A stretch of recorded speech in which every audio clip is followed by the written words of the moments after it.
ऐसे और वीडियोस के लिए इस चैनल को सब्सक्राइब करें। 3, 2, 1 start.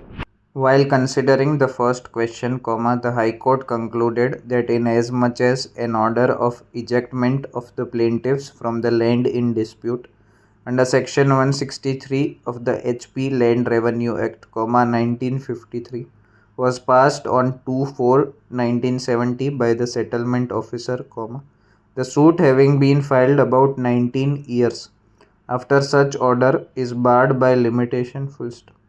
After arriving at such conclusion on question number 1, the High Court, without going into the second question or adverting to the case of the plaintiffs, by order dated 4/1/2010, allowed the second appeal, set aside the judgments and decrees passed by the trial court as well as by the lower appellate court, and dismissed the suit of the plaintiffs as being time barred, full stop. Challenged the said appeal order, the plaintiffs have filed the present appeal, full stop. We have already extracted the first substantial question of law, which relates to limitation, full stop. The High Court proceeded the said issue on the ground that though the order of ejectment of the plaintiffs from the land in dispute came to be passed by the settlement officer on 2/4/1970, however, the plaintiffs filed the suit number 41 of 1989 only on 23/2/1989 before the senior sub-judge Mandi, which was barred by limitation, full stop. The High Court, in arriving at such a conclusion, relied on Section 163 of the Act, full stop. Learned counsel for the respondents herein pointed out that the order said to have been passed on 2/4/1970 by the settlement officer was not communicated to them, full stop. It is also their claim that they were not issued notice or afforded an opportunity to put forth their case before passing an order by the settlement officer, full stop. In fact, neither before the courts nor below the High Court, the proceedings dated 2/4/1970 was produced by the defendants, full stop.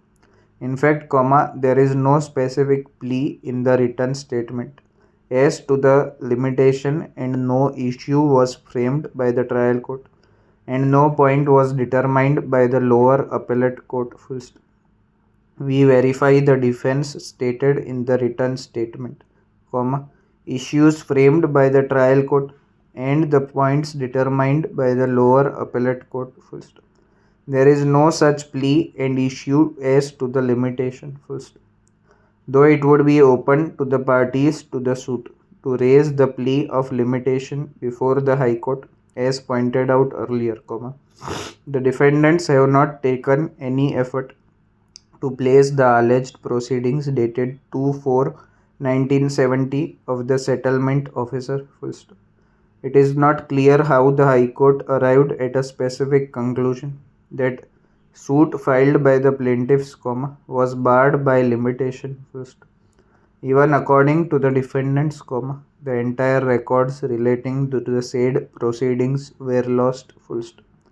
We have already referred to the fact that such issue was not raised and argued before the courts below, full stop. On the other hand, the plaintiffs concentrated that they are entitled to decree in respect of the suit property based on the continuous and uninterrupted possession for a period of over 40 years, full stop.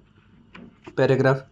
In view of the assertion of the plaintiffs that they were neither heard nor afforded an opportunity in the alleged proceedings dated 2/4/1970, the onus is on the defendants' department to place those relevant records to show that there was valid order by the competent authority, full stop. Admittedly, such record was not called for, and no material was placed before the courts below, including the High Court, full stop. On the other hand, based on the acceptable oral and documentary evidence regarding the claim of adverse possession, The trial court decreed the suit, which was affirmed by the lower court. Full stop.